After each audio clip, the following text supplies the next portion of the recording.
വിശദാംശങ്ങളുമായി ചേർന്ന് വീണ്ടും ഡൽഹിയിലേക്ക് പോകുകയാണ്. പാർലമെന്റിന്റെ ശൈത്യകാല സമ്മേളനം പുരോഗമിക്കുമ്പോൾ ദേശീയ ഗ്രാമീണ തൊഴിലുറപ്പ് പദ്ധതിയിൽ സമഗ്രമായ മാറ്റങ്ങൾ കൊണ്ടുവരികയാണ് കേന്ദ്ര സർക്കാർ.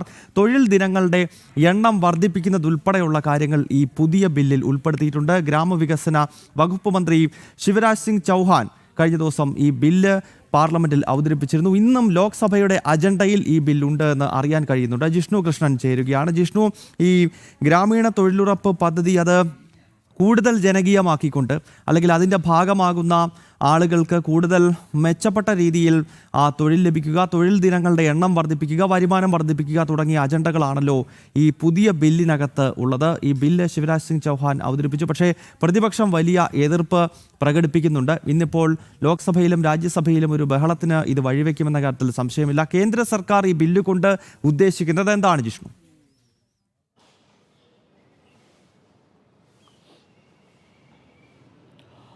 ഗൗതം, ദേശീയ ഗ്രാമീണ തൊഴിലുറപ്പ് പദ്ധതിയിൽ സമഗ്രമായ മാറ്റമാണ് കേന്ദ്ര സർക്കാർ ഈ ബില്ലിലൂടെ, ഈ ഭേദഗതിയിലൂടെ കൊണ്ടുവരുന്നത്. അതിൽ പേരിൽ മാത്രമല്ല, അതിൻ്റെ ഘടനയിലും ക്രമീകരണത്തിലുമെല്ലാം തന്നെ വൻ മാറ്റങ്ങൾ കൊണ്ടുവന്നിട്ടുണ്ട്. അതാണ് സമഗ്രമായ മാറ്റമാണ് ആ പദ്ധതിയിൽ ഇപ്പോൾ കേന്ദ്ര സർക്കാർ കൊണ്ടുവരുന്നത്. ബില്ല് ഇന്നലെ കേന്ദ്ര ഗ്രാമവികസന വകുപ്പ് മന്ത്രി ശിവരാജ് സിംഗ് ചൗഹാൻ ലോക്സഭയിൽ അവതരിപ്പിച്ചിരുന്നു. ഇന്നും ലോക്സഭയുടെ അജണ്ടയിൽ ബില്ല് ലിസ്റ്റ് ചെയ്തിട്ടുണ്ട്. അതായത് ഇന്ന് ലോക്സഭയിൽ ഈ ബില്ല് പാസ്സാക്കാനാണ് കേന്ദ്ര സർക്കാർ ഉദ്ദേശിക്കുന്നത് എന്നാണ് നമുക്ക് മനസ്സിലാക്കേണ്ടത്. ഇന്നിപ്പോൾ ലോക്സഭയിൽ അത്തരത്തിൽ ബില്ല് പാസ്സാക്കുമ്പോൾ കൃത്യമായ ബില്ല് പാസ്സാകാനുള്ള അംഗബലം ഭൂരിപക്ഷം NDA സർക്കാരിന് നിലവിലുണ്ട്. NDA അംഗങ്ങൾ ഒപ്പം YSR കോൺഗ്രസ് ഉൾപ്പെടെയുള്ള കക്ഷികളും NDA സർക്കാരിന് ഇത്തരം ബില്ലുകൾ പാസ്സാക്കുമെന്ന ഘട്ടത്തിൽ പിന്തുണ നൽകാറുണ്ട്. അതുകൊണ്ട് ലോക്സഭയിൽ വളരെ കൃത്യമായി ബില്ല് പാസ്സാക്കിയെടുക്കാൻ കേന്ദ്ര സർക്കാരിന് സാധിക്കും. ഒപ്പം ഈ ബില്ലിൽ നിർദ്ദേശിക്കുന്ന മാറ്റങ്ങളൊന്ന് പരിശോധിക്കുമ്പോൾ നിലവിൽ അതിൻ്റെ പേര് തന്നെ മാറ്റിയിട്ടുള്ളത്, ഈ ദേശീയ ഗ്രാമീണ തൊഴിലുറപ്പ് പദ്ധതിയുടെ പേര് മാറ്റിയത്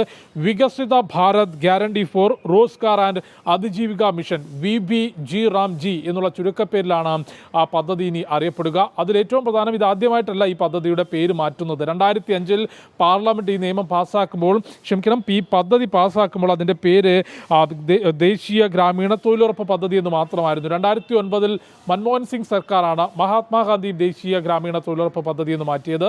ഇപ്പോൾ 2025 ആ പദ്ധതിയുടെ പേരിലും ഘടനയിലും ക്രമീകരണത്തിലും വൻ മാറ്റങ്ങൾ കൊണ്ടുവരുന്നു. ഇതുവരെ 100 തൊഴിൽ ദിനങ്ങളായിരുന്നു ഉറപ്പ് നൽകിയതെങ്കിൽ അത് 125 തൊഴിൽ ദിനങ്ങളായി ഉറപ്പാക്കും. ഒപ്പം വേതനം തൊഴിൽ കഴിഞ്ഞാൽ 7 മുതൽ 15 ദിവസത്തിനകം നൽകണം. അത് കഴിഞ്ഞും വേതനം നൽകിയിട്ടില്ലെങ്കിൽ തൊഴിലില്ലാ വേതനം നൽകാൻ തയ്യാറാകണം. ഒപ്പം അതിൻ്റെ വിഹിതം എന്നുള്ളത് കേന്ദ്ര സർക്കാർ 60%, സംസ്ഥാന സർക്കാർ 40% വഹിക്കും. അതിലും വടക്കിഴക്കൻ സംസ്ഥാനങ്ങളിലും ഹിമാലയൻ സംസ്ഥാനങ്ങളിലും 90% വിഹിതവും കേന്ദ്ര സർക്കാർ തന്നെ വഹിക്കും. തൊഴിലാളികളുടെ ഇൻഷുറൻസ്, അവരുടെ അടിസ്ഥാന സൗകര്യം ഇവയെല്ലാം ഉറപ്പാക്കുന്നതിനുള്ള നിർദ്ദേശങ്ങളും ബില്ലിൽ ഉൾപ്പെടുത്തിയിട്ടുണ്ട്. അതായത് പദ്ധതിയുടെ പേര് മാത്രമല്ല, അതിൻ്റെ ഘടനയിലും ക്രമീകരണത്തിലും സമഗ്ര മാറ്റം വരുത്തിക്കൊണ്ട് അതിൻ്റെ തൊഴിലാളികൾക്ക്, ഗുണഭോക്താക്കൾക്ക് കൂടുതൽ സൗകര്യവും ഗുണങ്ങളും ലഭിക്കുന്ന രീതിയിലാണ് ദേശീയ ഗ്രാമീണ തൊഴിലുറപ്പ് പദ്ധതിയിൽ മാറ്റങ്ങൾ കൊണ്ടുവരുന്നത്. ആ ബില്ല് ഇന്നലെ കേന്ദ്രമന്ത്രി ശിവരാജ് സിംഗ് ചൗഹാൻ ലോക്സഭയിൽ അവതരിപ്പിച്ചിരുന്നു.